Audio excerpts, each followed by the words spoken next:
Mes chers concitoyens, mes chers petits-enfants, comme chaque semaine, je vais faire avec vous un point sur la pandémie. Cela fait maintenant 1 an que notre pays est durement touché. 1 an que nous faisons face à la plus grande crise sanitaire de notre histoire récente. Au 15 mars 2021, sur l'ensemble du pays, 67 309 545 personnes ont survécu au virus, soit 99,9% de la population.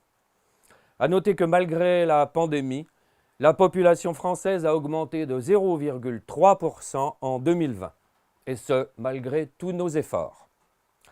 À l'échelle mondiale, 7 milliards 973 638 306 personnes ont survécu. Le pourcentage de décès dus au ou à la Covid, c'est selon. À l'heure où je vous parle, est donc de 0,033%. La population mondiale a quant à elle augmenté de 5,62% en 2020. Dans un souci de transparence et de précision, et afin de mieux comprendre, il naît 380 000 personnes par jour dans le monde, et c'est heureux, si vous naissez au bon endroit. Le nombre total de victimes depuis le début de la pandémie équivaut donc à 1 semaine de naissance. D'après les courbes de projection qui restent à affiner, l'humanité devrait, je dis bien devrait, survivre. À ce jour, la pandémie a fait 2 653 641 victimes dans le monde. À titre de comparaison, les affections respiratoires habituelles font 2 600 000 morts par an et la malaria environ 400 000. Mais, et je tiens à le signaler, de façon à être compris, il ne s'agit pas de virus. À titre de comparaison, le virus du sida, qui lui est un virus pour lequel aucun vaccin n'a encore malheureusement été trouvé, a tué depuis le début 32 millions de personnes. Il est vrai qu'il a touché en particulier des Noirs, des homosexuels, des prostituées et des drogués. Selon le président de la Banque mondiale, 100 millions de personnes supplémentaires vont entrer dans l'extrême pauvreté au niveau mondial en 2021, suite aux mesures prises pour faire face à cette crise sanitaire. 100 millions, en particulier des jeunes pauvres sans espoir. Nous n'avons pas encore de courbe de projection fiable concernant le nombre de victimes que cette extrême pauvreté va engendrer dans les mois et les années à venir. 1, 2, 5, 10 millions, on ne peut pas s'avancer. Mais soyez sûrs que nous manquerons de vous communiquer ces chiffres. Oui, il a fallu trancher entre le jeune pauvre et le vieux riche. Et croyez-moi, la décision n'a pas été simple à prendre.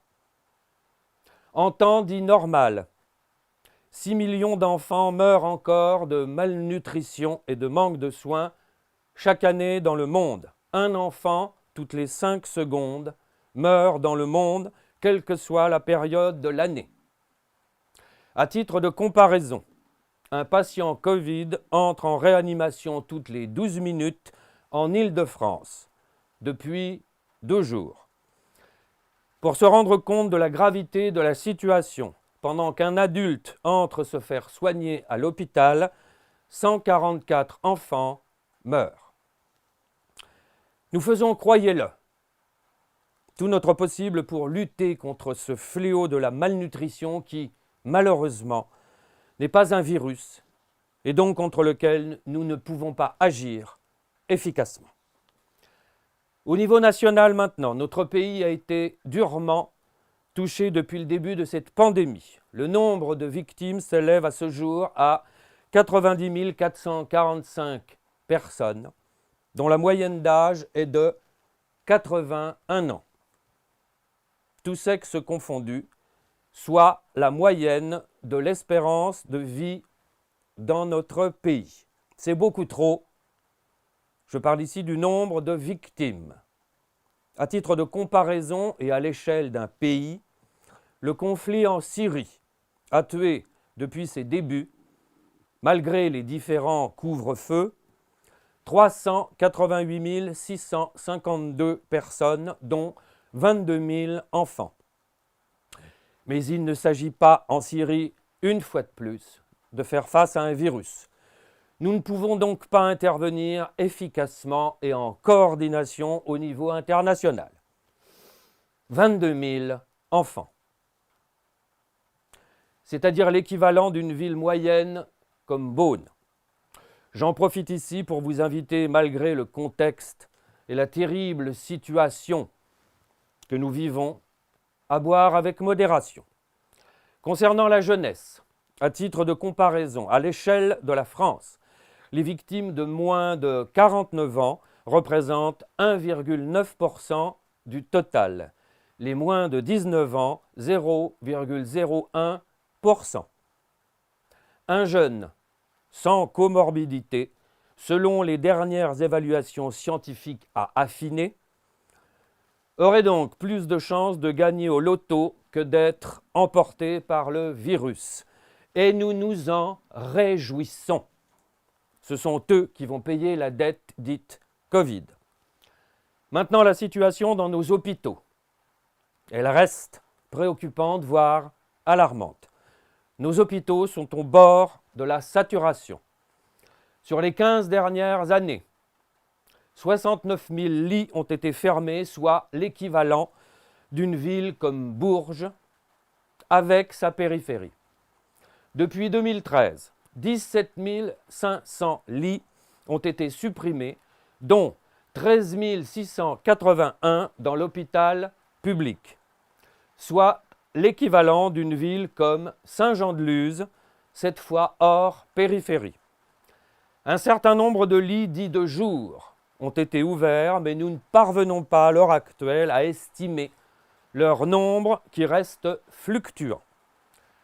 Comme vous l'aurez compris, nous n'arrivons pas pour l'instant à endiguer la pandémie de fermeture de lits. Les 4 000 lits, commandés par les accords de Ségur, ne sont toujours pas arrivés. Nous ne perdons évidemment pas espoir. À titre de comparaison, la France, qui, comme chacun le sait, possède le meilleur système de santé du monde, compte 5,9 lits de réanimation pour 1000 habitants, l'Allemagne 8. Depuis des années, mes prédécesseurs et moi-même appliquons le même triptyque que vous connaissez maintenant tous. Plus la population augmente, plus la population vieillit, plus on ferme de lits. Et nous ne varierons pas. Il en va de la vie des Français. Un point pour finir sur la vaccination. L'Union européenne a commandé au total 1,6 milliard de doses. De quoi vacciner chaque Européen 3 fois et demi. Nous attendons maintenant avec impatience que ces doses arrivent. Le 12 mars, 226 000 personnes ont été vaccinées en 24 heures dans notre pays. Un record. Je dis bien un record. Un record qui nous place, à l'heure où je vous parle, en nombre de personnes vaccinées par rapport à sa population, en 54e position mondiale. Loin derrière le Royaume-Uni, les États-Unis, Israël ou même les Seychelles, le Maroc ou Malte. Un record qui nous permet de nous situer en dessous de la moyenne européenne. Fin août, je m'y suis engagé et je m'y engage encore devant vous. 70 millions de personnes seront vaccinées en France sur les 67 millions que compte notre pays. Avant de conclure, je vais laisser la parole à la ministre de la Culture qui tient à faire un point avec vous.